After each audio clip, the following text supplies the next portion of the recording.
Following the massacre in Orlando, a lot of us, me included, feel anxious or even hopeless. Yeah, it's really been a tough day, and here to help with some coping suggestions is psychologist Dr. Sheela Raja. Thank you so much for joining us. Thank you. Obviously, after such a big and scary event like this, a lot of us are living in fear. How do you get past that and move forward?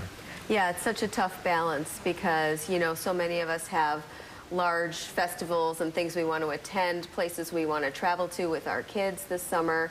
And the key is we can't avoid those things, right? It works in the short term if you start avoiding, but in the long term, your life becomes very small and very limited. So try to challenge yourself and still do those things in small, manageable ways. Maybe if you're too afraid to go when something's really crowded, go when it's a little less crowded, but keep doing stuff. It's important. And you mentioned doing this with your family. How about around the dinner table? How do we talk about this with our kids or our loved ones? Well, our kids need to feel safe, but it is incredible how much of this they really do know about what's going on. And so, you know, part of this is how do we transform what we're feeling right now, which is I think many of us are feeling helpless. Like is this the new normal with gun violence everywhere? And I think, you know, and terrorism everywhere, and I think we've got to get involved. So we have to sit with those feelings long enough and say, it's okay, I'm feeling afraid, I'm feeling scared, I'm feeling upset, but then I'm going to get involved. I'm going to work against gun violence. I'm going to get involved with some of those organizations. What are some, besides donating as well, which is a very big need, what are some immediate things that you could do before you get involved, like today? A lot of us are feeling very, very bad at this very moment. What is something that you would suggest? Well, keeping up with your normal routines, trying to be around people that you know, love and care about, you know, focusing on the good in people and all of the helping that has been involved with this, and, you know, trying to do something nice for yourself in the short term does help.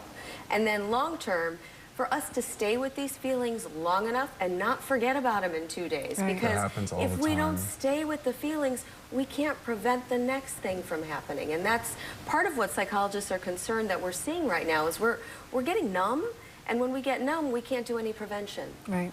It's hard not to get numb. All right. Dr. Sheela Raja, thank you so much for being here with us today. We appreciate your insight. Thank you. Thank you.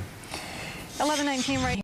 In the wake of terror, the experts tell us, live your lives, don't cower in fear. Sometimes easier said than done. I was scared about it. I thought, you know, I don't want to go out and that happened to me. Whether playing at a suburban park or sunbathing at a city plaza, any gathering spot can be a target. I gotta go to work. I can't be stressing over what might happen, what could happen. Anything can happen. But moving forward can leave our sensitivity behind. Can we become numb to this? Yes, we can. And I think that psychologists are afraid of that is what is happening, is that we are becoming numb to this. One answer, says Dr. Sheela Raja, is to mobilize around violence prevention. If we can become activists, it actually helps us psychologically, too, to feel like we're doing something. And back at that splash pool, Ebony Washington worries about Chicago's terrible streets, not so much about terrorism. As far as where I live at, it's more dangerous out west than Oak Park. You can actually let your kids play over here.